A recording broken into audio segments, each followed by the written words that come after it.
Hey everyone, we're a growing podcast. Every like and subscribe means the world, so hit that. And so I was in LA with Jason Derulo, Jordan Belfort, Jaleel White, Hannah Stocking, Lindsay Palos, Mark Donor, all these really cool people, and talked about how they made their money and how they invested it, right? So for example, Jordan Belfort signed a $25 million Netflix deal. Jason Derulo, his vodka brand is now available in Walmart. That's sick. All these people are working behind the scenes to like do these cool investments and make additional money. It's pretty sick.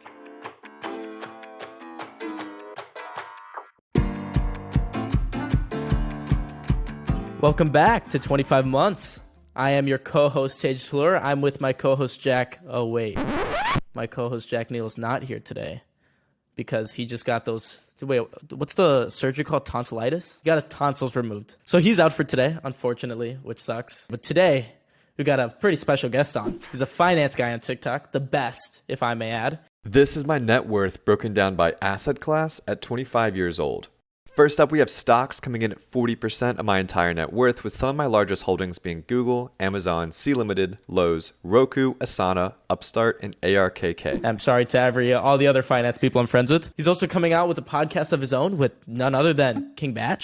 Mr. Austin Hankwitz, welcome. You got almost 500,000 followers across platforms. How are you? Thanks for having me, man. I appreciate it. Just a reminder, the podcast title is 25 Months. And so this podcast is around finding a plan to ensure longevity with creators.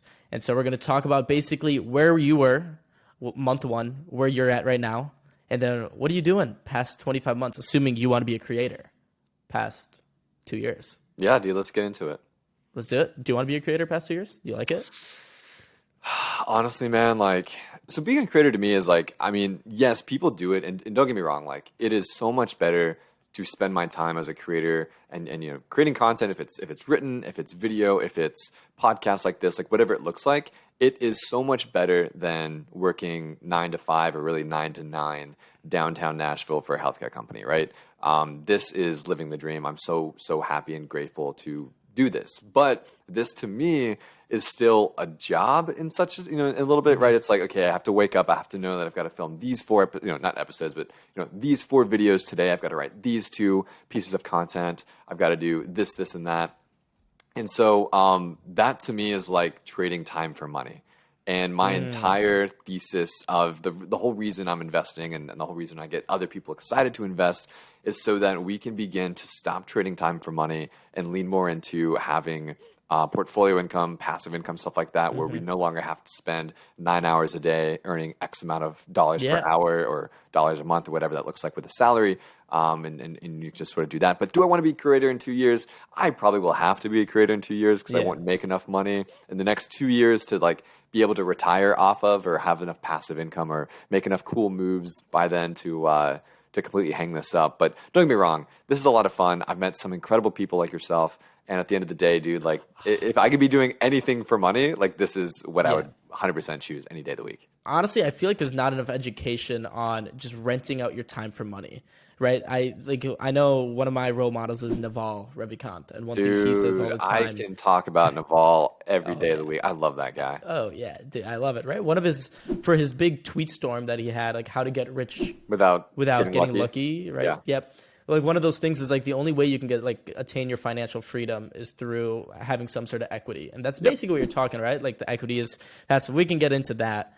But you're right, and I like that because at the end of the day, media is not very scalable. I'm putting in. I just recorded, I just did a scripting for the Snapchat show this morning. I have a TikTok out after I'm doing a podcast right now. After this, I'm going to record a couple more TikToks. It's tough, dude. 100%. And I mean, it was funny too. Whenever I was working, my just corporate America job, I would go in at 8 o'clock. I'd wrap up things 6 or 7, be home by 7:30. That was my day. I was super comfortable with those working hours and what that looked like from a monetary perspective with salary. And then I was I can now be a creator. It'll take me so much less time. I'll be having fun. No, wait, are we allowed to cuss on this podcast or shall I keep it clean? Yeah, go ahead. All right, I was that. There's no way, that's not happening at all right now. Your boy was waking up at 8 in the morning. I was grinding till midnight or 1 in the morning. I was sleeping about 6 hours a night and getting back to it the next day. And I would work all weekend long. you should begin to Stuff. really appreciate like being able to clock in and clock out sort of at a corporate America job versus like, well, I mean, what Yeah. you've been building and what obviously every creator is building is they're an entrepreneur, right? It's a personal brand, and if you're Yeah. gonna make it, you have to spend time investing into that, which means those late nights writing scripts or those late nights filming and refilming and refilming and refilming or doing research or whatever that might look like as a creator. So let's get into it. The first question I have for you, right? We want to go back to this thesis of you have 25 months, right? When did you start considering yourself a creator? Like when was month one for you? My first TikTok was posted March of 2020 when the pandemic was happening. I wouldn't consider myself a creator at that point. I did it because I was like, yo, everyone's on TikTok. I wonder if I can be on TikTok. And I got a couple 100,000 views in the first week. I was like, yo, this is sick. I'm on TikTok. Let me do this now. But I think I'd really categorize myself as a creator when I made a Patreon account, right? I had a lot of people. Oh, so you had Patreon before TikTok. No. So I'll give you this okay. for the order here. So I made a TikTok. People loved it. At the time, it was about how to make passive income, right? Something we've been talking about here. Love it. So I'm sure you've heard the stock market is dumping. It is. But this could be good for us younger generations. By investing into an ETF that is focused on high yielding dividend companies in the S&P 500. So I think it was called SPHD. It was trading for like $24, $25 a share. And at the time I was like, hey guys, if you just have 25 bucks a month, you buy one share every month, in 50 years, you'll have this many shares. Like I just kind of extrapolated that out, and the idea of, passive income dividends, people loved it. They ate it up. But after that, I was like, all right, cool. People like this piece of content. Let me continue making more videos similar to this. But throughout the videos, I'm sure you sort of are, I guess, constrained by this as well, is the comment section in TikTok is really hard to have communication with, you know what I'm saying? So I was like, all right, guys, there's no way I can just type in on my phone with these comments. It's not working. Let me create a Patreon account where I'll make a ton of free content. And it's sort of like this smooth extension from my videos. So I'd have a video talking about why I like the stock Square, how they got a bank charter, what Jack Dorsey's up to. It's only, 45 seconds long, but then there's a link in my bio for them to click, and for free, they can read 12 pages of me for free. going back to their investor relations. Oh yeah. So we'll get into that in a second, but like going back to the investor relations reports, what maybe Wall Street analysts have thought about the stock, why I'm excited about it, things of that nature, stuff that I just can't get into in a 45-second video or in the comment section on TikTok. And so you mentioned, is it free? So I'd want to say like 85 to 90% of my content on Patreon is free. And I do that because I think that information is free. But what I charge for, and sort of like, not even charge, it's like, thanks for, pledging on my Patreon, is what I do with that information, right? The strategies that I take, the sort of routes I, try and, connive and things of that nature with the information that is freely available. So yeah, information's free, but if you want to know what I'm doing with said information, then come join us and we'll figure it out together. No, I think that's a great strategy. You're right. What you said, I think, like for me, I'm very, very strict on what I subscribe to. Yeah, I'd be interested in exactly that. Like just the fact that, hey, here's all the information, but anything like your strategy, that I think that's the perfect way to do it, especially in the financial space, right? You like people who kind of put their information under a paywall, I think eventually get clowned on. I haven't seen like a really good successful model with that quite yet. Like even if like people are successful now. Yep. Go ahead. Totally. No, I 100% agree with you. And I was going to say this whole thing, this comes from Gary Vee, right? Give, ask. Right? Yep. Jab, right hook. It all comes from like being able to provide value for so long. And then someone says, all right, Austin, you gave me all this information for free. Yep. I will hear your $4 a month. I'm here with you. Let's ride. Love it. Right. And that's the thing too. Being able to come from the perspective, unfortunately, a lot of these, there's like the Motley Fool. There's like, there's tons of these little like extra 99 or $4.99, like hundreds of dollars a month to try and make extra money in the stock market. Like that's super unattainable for the average person. Which is why I'm like trying to put everything in a price point on Patreon where someone's like, I don't have to choose between my Netflix subscription or, trying to get some awesome advice or some one-on-one with Austin. So just being strategic about that and making sure everyone is equitable and things of that nature, I think is pretty important. That's awesome. So let's kind of jump back here. Why did you start on TikTok? What did you see on TikTok if that was when you consider yourself that's your start? Yeah, 100%. So I adored, I just was infatuated by Andre Jick, Graham Stephan, Meet Kevin, Dave Ramsey, all these personal finance and investing guys who were crushing it on YouTube. And I thought I wanted to be this YouTuber. I wanted to sit in front of a camera for hours a day and film these videos and explain these concepts and share my thoughts on these subjects. But I tried it. Your boy whipped out his iPhone. I did a little this, and that. Turns out I can't edit for shit. Turns out that I also didn't have a high production quality microphone or camera or lighting or anything like that. And so when you publish to YouTube from an iPhone, it looks like you published to YouTube from an iPhone, which is trash. And when you compare that next to an Andre Jick's editing where he crushes it, or Graham Stephan's just like professional setup, it just doesn't do well. And so then I was thinking, what is a platform? What's an app or a social media place where I can post content where I just film on my phone like this? Because that's all I had. Taking another page out of Gary Vee's book of, it doesn't matter how high quality it looks, it matters what's being said, right? Yep. So like what you're able to really, be able to story tell to your audience. And so I was like, let me just record my computer screen. Let me give some fast, awesome advice, right, quote unquote, about what I think this and this looks like.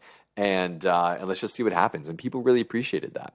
And so that's why I got on TikTok, is because it catered to my sort of constraint around wanting to film on my phone, film my computer screen or a notepad or something without a lot of editing, and everything that I wanted to, I guess, create and sort of pull together, I could do just within TikTok's app versus having to hire out an editor, getting a professional, this and that. No, I mean, that's so smart, especially, ooh, wow, I had a voice crack there.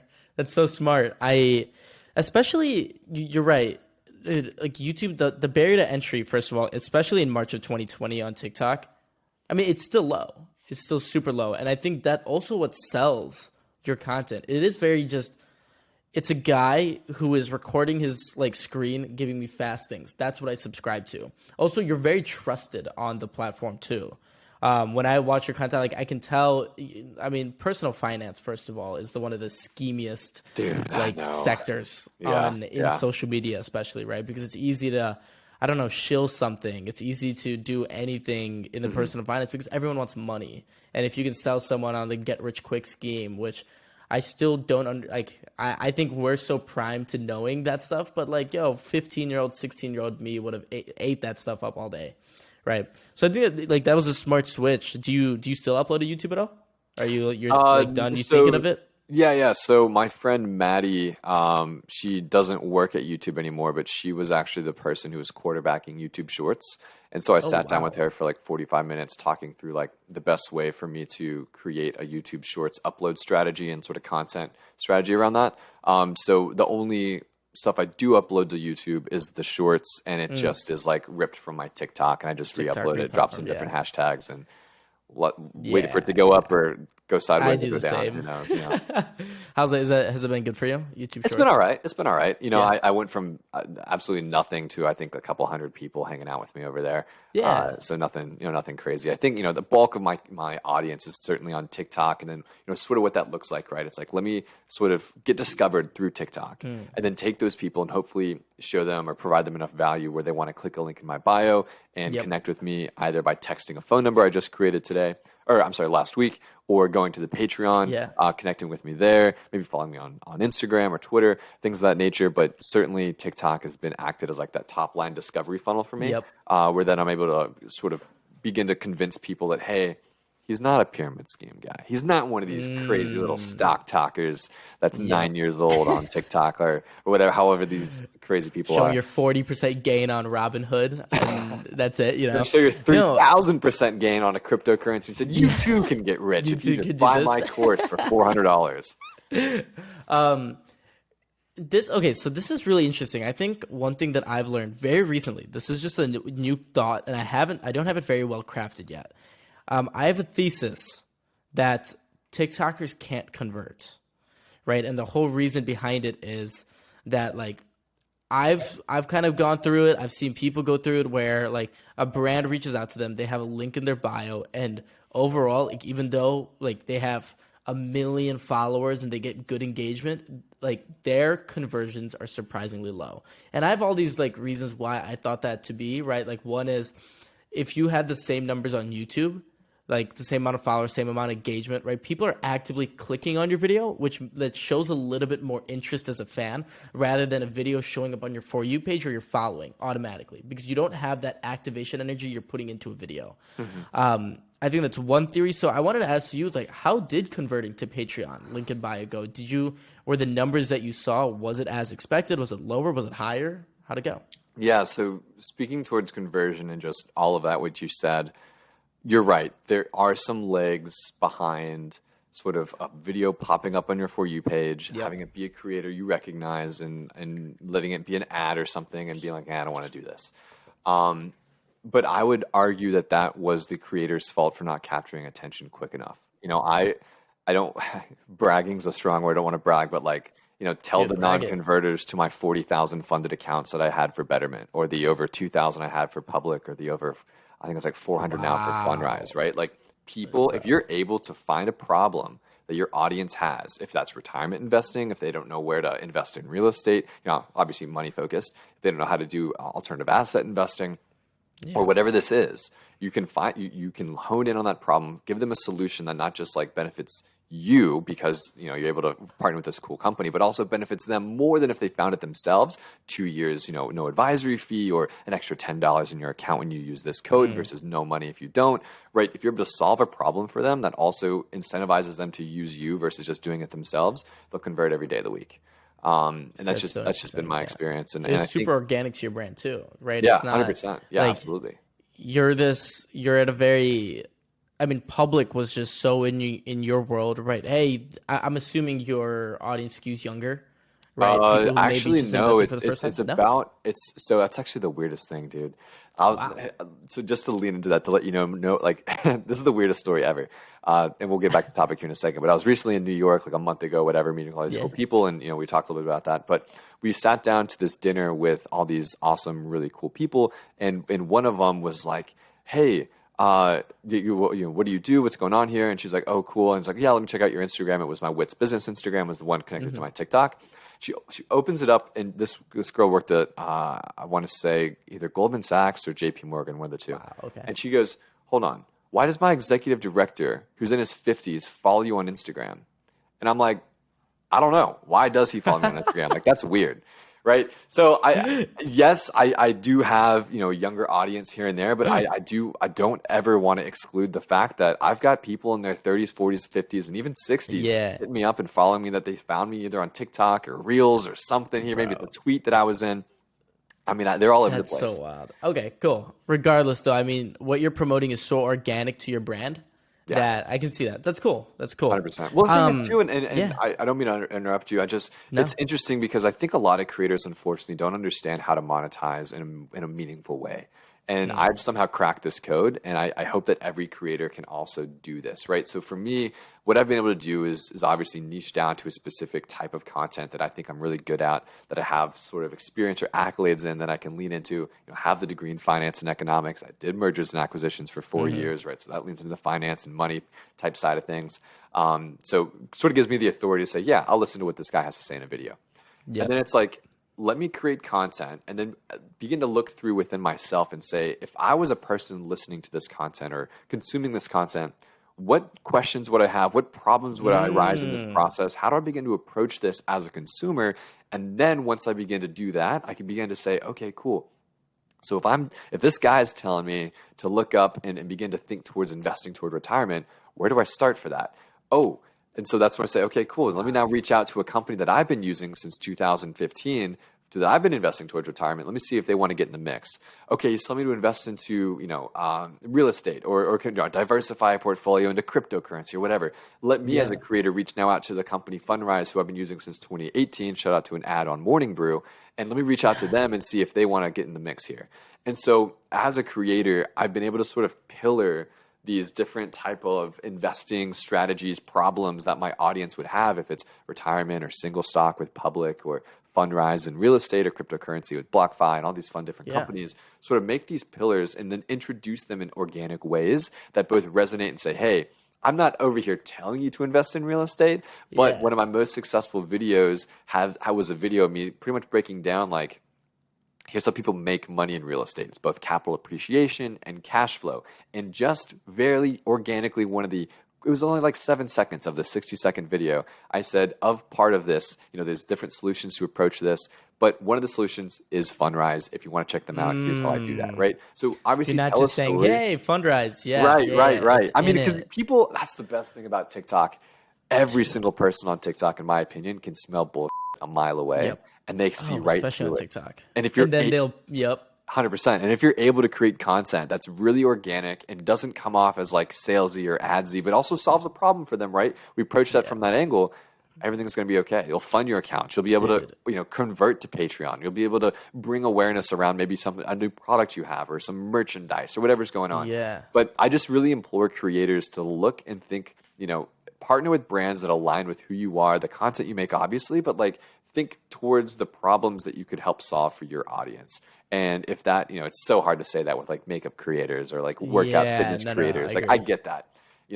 Problems. There's still a way though. There's still a way to do it, right? And you got to be creative for and it. certainly think through what that looks like. No, But yeah, I dude, love that's- what you said about just like backtracking a little bit about what Yeah. you said of like my first thing was to establish authority, right? And I want to get into especially I'd say personal finance. You can say this about like workout culture is like one of the most oversaturated things. Especially, I want to understand how you cracked into being a trusted figure in the personal finance because dude, this information has been there for years, right? But one thing, like whenever someone asks me. Some people ask me like, hey, how do I like what should I do on TikTok? Like, if I want to be a creator, like, how can I get started? One thing I always say is like, dude, leverage what you have that many people don't, right? It's like because that's why people would want to watch you in the first place, right? Like for me now, I'm leveraging the fact that I'm a 20-year-old that just start like I'm taking a gap year now, and I'm just meeting people and like doing things that a normal 20-year-old like wouldn't be doing. For you, you said I did I worked in mergers and acquisitions. Like I am this figure that not many people like know the behind the scenes about. Like that's your authority. That's why you're creating content, which you are. Plus that you enjoy it, right? At the end of the day, like you're not gonna keep doing something that you don't enjoy. But how did you kind of break all through that let's just say that the cloudiness of personal finance, the amount of people that do point their camera at a screen is saying, look at this stock. This stock is going up. Invest in this. Trust me. How'd you break through all that? Totally. Well, first, that's not all I just say. So, no investment advice. Obviously, never investment advice. Don't sue me. Producers, I need you to put a big just caption on the screen right now saying "not financial advice" throughout the whole thing. But it comes back to our guy Naval, right? Have specific knowledge. Have specific knowledge that people are willing to pay for and willing to listen to. And for me, that was this experience. That was my degree. That was everything that I've seen, the accolades I've had over the last 5 or 6 years. And it comes down. I've actually explained this to only one other person, and I think I was drunk at a bar doing it because they didn't understand how they asked the same question. So here's sort of how I see it all. Right, you've got all. I mean, it's so easy to make personal finance investing content. Right, invest towards retirement, buy index funds. Spend less than what you make, save a specific percent of your money. Right, like do these whatever things that are super responsible with money. Right, that everyone can say that. It's super easy. You just read a blog online, and now you're a personal finance person. Yep. That's like this way up here, right? That's like this top line. And then once people realize, that's how you hooked most people, right? Once you hook them, then like, okay, what's next? What's beyond now? This just general. I get this now. Like, tell me more. Unfortunately, that's where a lot of people get stuck. They don't have the experience, they don't have the knowledge, they don't have something to tell them more. Gotcha. If that's a specific, investing strategy, if that's maybe experience investing in a real estate, if that's maybe something with budgeting that you've talked through and worked through yourself, if that's something with maybe credit card hacking. I know Daniel Iles is really good at that, right? Tons of different things like that. And for me, what I've been able to lean into specifically is this nice little sliver here on this right side that is stocks and company valuations.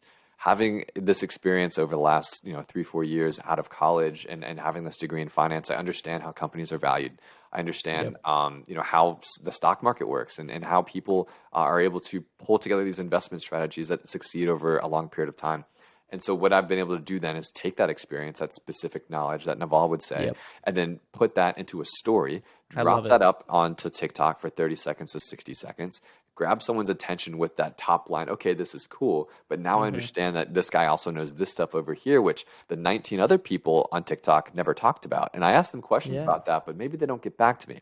But Austin gets back to me, and he cites his sources, and he's right sometimes, right? So it's like this is kind of nice. And then they say, okay, this is cool. Let me now hop in the link in bio, hit him on the Patreon. Patreon is a whole nother thing, and now they're on board. Now we're riding the train to retirement. Yeah, no, you cracked it. You cracked it. Everything is so calculated. You're thinking what's really sticking out to me is you're thinking as a consumer that's watching your content. Right, which I feel like not many people do. Like sometimes when I'm stuck, I just like kind of have to like almost those scenes in movies where the soul comes out of your body and is just looking back at you. It's like, where are people in my storyline at this moment? And like that's what you said of like, okay, I think these people right now are going are at the top line, right? Like how can I bring them down? How can I make them convert into the Patreon? I think that's awesome. Just kind of speeding up the process here, jumping ahead. I want to understand what does your process look like today, especially at let's focus on TikTok specifically. Like it's not the same as March 2020, right? Are you focusing, like, let's just say you want to make a TikTok, like Netflix, I know is like one that really stuck out to me the other day of yours. Google is absolutely crushing it, and their stock is up 50% this year. And it's up 20% since I told y'all to buy it on April 21st. And the reason I posted that video saying sell Netflix by Google is because Google owns YouTube, which is getting really close to eating Netflix's lunch. YouTube's revenue increased by 84% year over year, Netflix only increased 19%. They'll both do about $30 billion in revenue this year, with the difference being Netflix spends $17 billion on content, YouTube does not. It's all uploaded for free by their users, and they just share ad revenue. How like analytical are you? How calculated are you? Or really focused? Like, what are you focusing on when you have the idea, I want to make a TikTok about Netflix, to when you post it? What does that process look like? Yeah, so normally my TikTok process starts with me just hopping on either Seeking Alpha or Unhedged or Yahoo Finance or CNBC. I think what's fantastic about personal finance and investing specifically, there are only two general topics that change on a daily basis. That's sports and that's stocks. There's always something new with sports. There's always a game on last night, and there's always something new with stocks that you can talk about. Or that's why CNBC and Fox Business exist, right? And so what I do is I look around and say, okay, this is cool.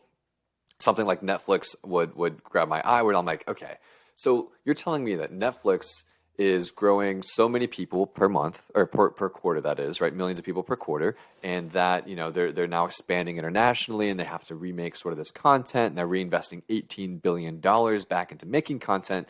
But our friends over at Google, who own YouTube, don't spend any money on making content, theoretically speaking, because everyone uploads it to their platform. As well as now they're now making as much revenue per quarter as what Netflix was. Like, that's an interesting story to tell. Yeah. So now let me hop on Twitter, see if anyone's talking about Netflix's cash tag. Let me hop over, and same thing with YouTube and Google, and trying to figure this out. And then just really dude, I know this sounds really like crazy, and people might like scoff at this comment, but I never script my videos. I've never scripted a video before. The only videos I script are when I'm integrating with a company, and like I gotta like tell them what I'm making, so they're like, give me the thumbs up. Yeah, I just point, record, and say what's on my mind. And like, yes, I'll like do kind of like I'll remake something. Yeah. If it doesn't sound right, or if I inflected the wrong word while I'm telling the story, or if I move my hand too fast and zoomed in. No But I've never scripts, scripted a video, dude. Interesting. Yeah. So from start to finish, how long does it take you to make you have the idea? You're like, I want to make a thing about TikTok. You saw on Twitter, and like not many people are talking about, etc. Yeah. From start to finish, how long does it take 20, you? 30 minutes, I'd say. Jeez, that's good. That's a good process. Yeah. I used to spend an hour and a half on a TikTok video when I was doing my talking head stuff, and I realized like that was such a bad strategy. The talking head or like, the hour and a half? It works. What? The talking head or the hour and a half? No, the talking head videos back in the day used to take me like an hour and a half. I thought they were great. Yeah, I mean, you ended up on my For You page doing that. Yeah, that's true. That's true. I mean, so a lot of people tell me that. It's like, yo, like those were good. To me though, like I remember I'd make a TikTok from like this was when I was in college still. 9 a.m. to 11 a.m. is when I'd kind of spend that time to make a TikTok. By 11 a.m. I was so exhausted Like I didn't want to do anything else. And to me, that was a sign. I was like, I'm getting bored of this content, right? I'm getting like, it's just not that fun for me anymore. And this is when I also met like Dylan LeMay and Milad and these people, and like just watching them just crank 5, 6, 7 videos a day. I was like, okay, something needs to change here. Totally. And that's the thing too. It's like, yeah, your hair looks great. I was gonna say that's the thing too. And I, Dylan and those guys do that very well. Especially when they're making ice cream, right? Like he just had, I saw a video you posted. He had like his camera on like this like mount, and he just does his stuff and just talks into it. And he's just ripping them out. I mean, it's like the same. I can probably do 3 or 4 videos a day. I just pull it up, talk about something. It's 15, 20 seconds long, and let it go. Dude, that's awesome. That's crazy. You don't script them. You sound very articulate when you do it. It just goes to show your specific knowledge, sure. But I love how analytical are you? Do you look at your analytics a lot? Oh! I thought you meant, well, no. So to answer the question, I thought you were asking is how analytical are like my claims and like the information I try and publish. Super analytical. I try and like make sure everything I say is correct. And I've had to delete 2 or 3 videos in the past because I missed something, and it was before you can pin comments, and it just like I looked like an idiot and an asshole. Wow, so I just deleted a video and go back at it the next day. But no, I'm not analytical at all. That's something that I've actually been doing a lot. Doing a lot to like. So as a creator, and I'm sure you've experienced this yourself, especially like burnout and just like feeling like a piece of shit whenever your views aren't as what they were before, or they're good this day, they're bad this day, or this is good, this is bad. I don't even care about that anymore, dude. It's like if people want to hear me, they're going to listen to me. If they don't, they don't. And I'm now in the point of I now have all these people who I can reach on a consistent basis. It's kind of funny. It's like, whenever a publicly traded company like Roku, for example, or Facebook, here's a better example, Facebook, like similar to how Facebook has their average revenue per user on an annualized basis on their platform, I want to have now like begin to think through, okay, I have this many followers. How many people can now I convert to something?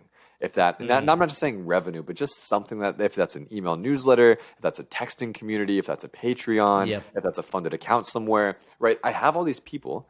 Now let me like begin to provide value in such a way that allows them to want to jump to do something and convert versus let me just get more and more and more people, right?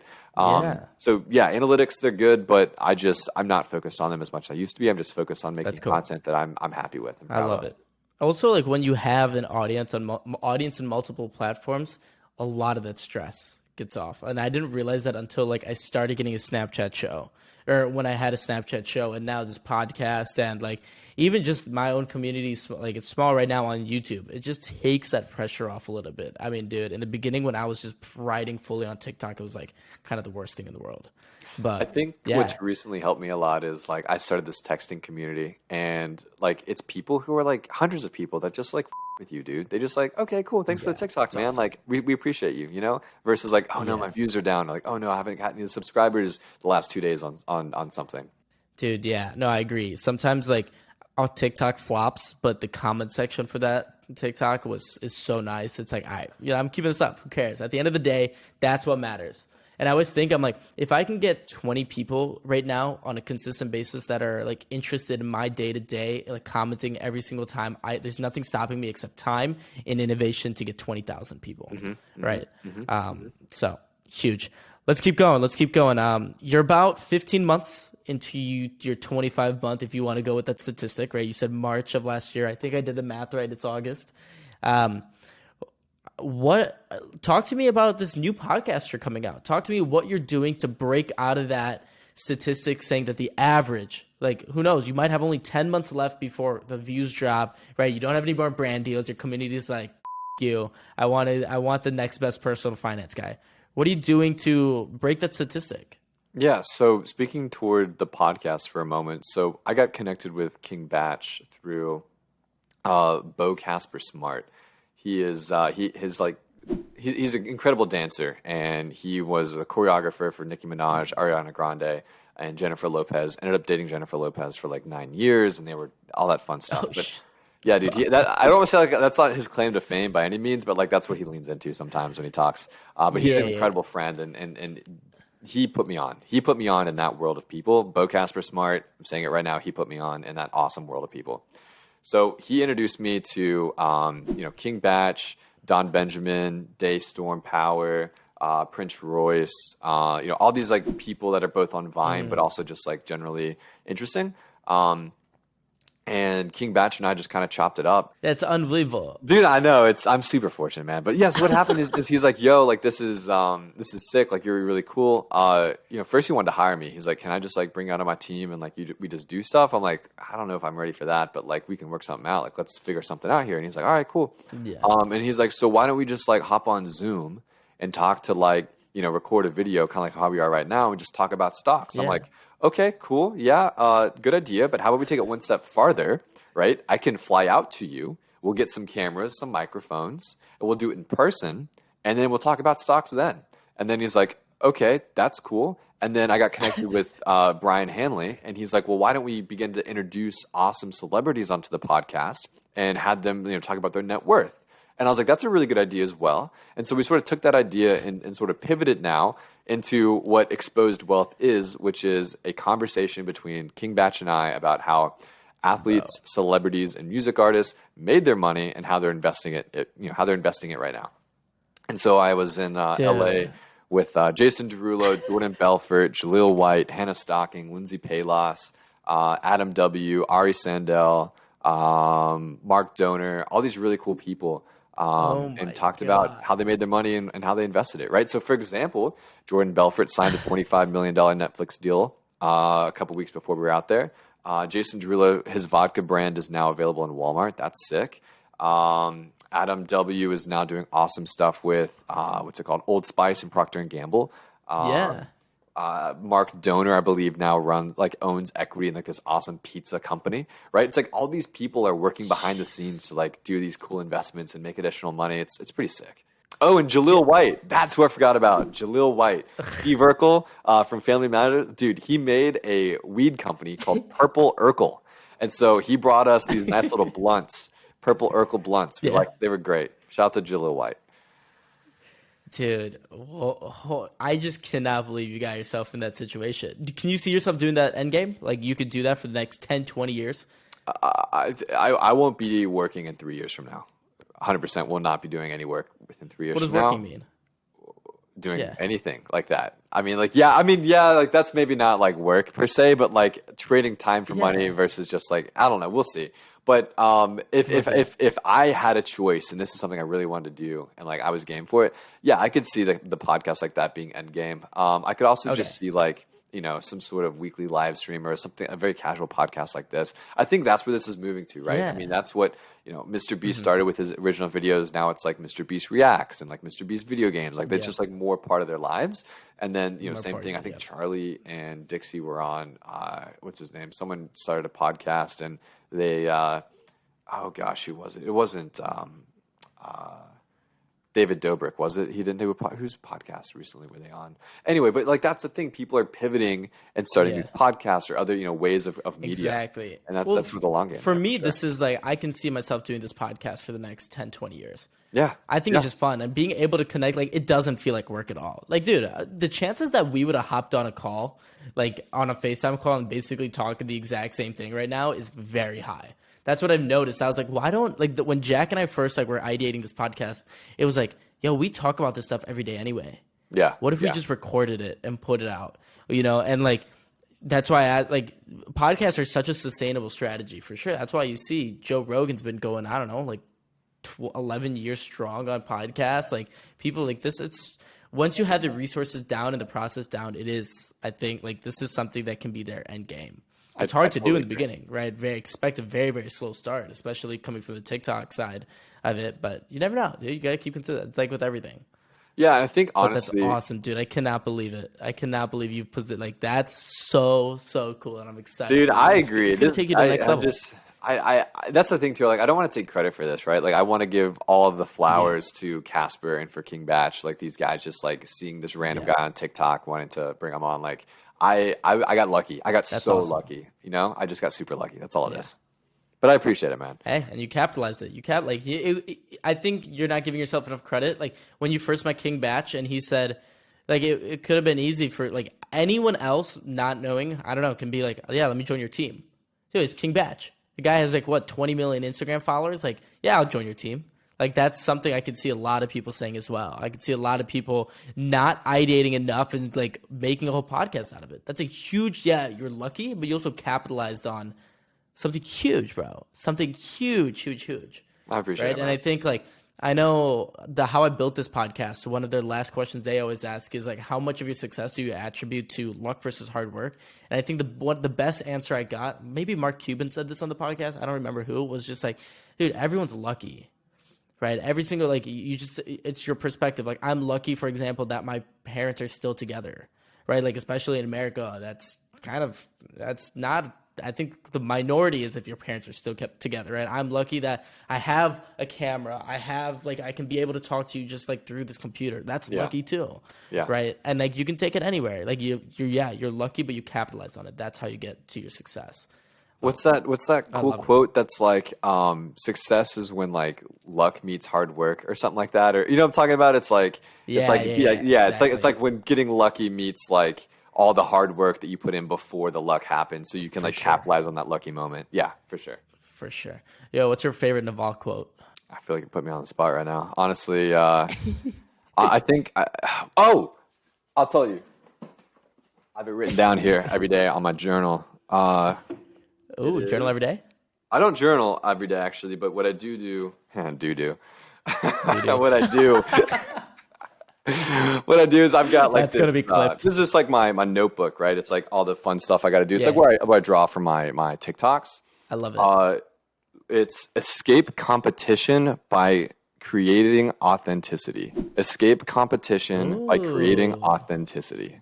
It's like I would because always you could, like, then compare your only myself. competition's yourself. Yeah, 100%, dude. Like as a creator, you know, that's super, super, super good. Like so valuable to understand. It's like there's so many other creators that are in a niche or like to compare yourself to, and to like, you know, even make yourself feel bad that you're not them, but escape that by creating an authentic you, if that's even a word. Like just be you so much that people are like, no one else is like this guy, and I really, really appreciate that. Another quote I want to share is actually from Russ, and it's one of my favorites. I also wrote it down right here, right there. Okay.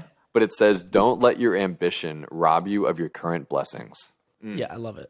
I love it. We talk about that. Me and Milad actually talk about that a lot, right? Like sometimes we're just like, we're like, dude, I have 400,000 TikTok followers. Like that's crazy. I've been like, I'm wanting 1 million. Like I want to do all this. Like I have 400,000. We were sitting in the Hard Rock Stadium for the TikTokers YouTubers fight, and I literally looked up. I was like, how many seats are in like probably the biggest NFL stadium? And it's like 60,000. Yeah. And I was like, holy. Yeah. Like that's nuts. That's nuts. Crazy, Same bro. with you, right? What you're 475, 494, I don't know. Yeah, like, 490 something, I think. Yeah. Yeah. But it's like, but crazy to think about. Crazy. Like beyond that too, it's like not only just that, but like I've got 1,145 people who are happy enough with my content to pay me on Patreon to be in a community so they can DM me and then text me. Like that's so many. Dude. Like it just. Oh my god. We're so legit. We are exactly where we want to be and exactly where we need to be. And I can't wait to see what you turn into in 12 or 25 months from now. 25 months. Yeah, I'm 12 months in. 12 months into my journey, and we'll see. But everything I'm doing is to set myself up 5-10 years from now. And I can tell you in the same way. 3 years. You said you want to be set up in 3 years. I'm excited. Dude, that's for part 2. Yeah, we'll see, but you know, I know you have to get going here pretty soon. Just I want to end off my favorite Naval quote. Let's hear it. Every man has 2 lives. The second one begins when they realize they only have one. Yep. That one just mind craps you. But cool, brother. Where can people find you? Actually, if you don't mind, since I just did this texting community, text your favorite stock. Text anything really to 615-802-9495 to get twice a week, Monday and Saturday, updates on what to expect from the stock market that Monday morning and everything that happened in the stock market that Saturday morning. I'm literally gonna do this right after. Do it. I'll send you the that's updates. Awesome. All right, cool. Other than that, thank you all for watching 25 months. Make sure to like and subscribe and comment down below. I appreciate you coming on. Dude, thank you so much. I please have me back. This is awesome. I love talking creating. I love talking this business. I love talking about all this, dude. Yeah, if you ever want me to come on to the King Batch podcast too, I'm no Jason Durello. I'm no. Might have to pull some strings, but we'll get you there, baby. I'm very open. No, I'm kidding, of course. But one day I'll be on it. So 100%. awesome, brother. Cool, brother. Cool. Bye.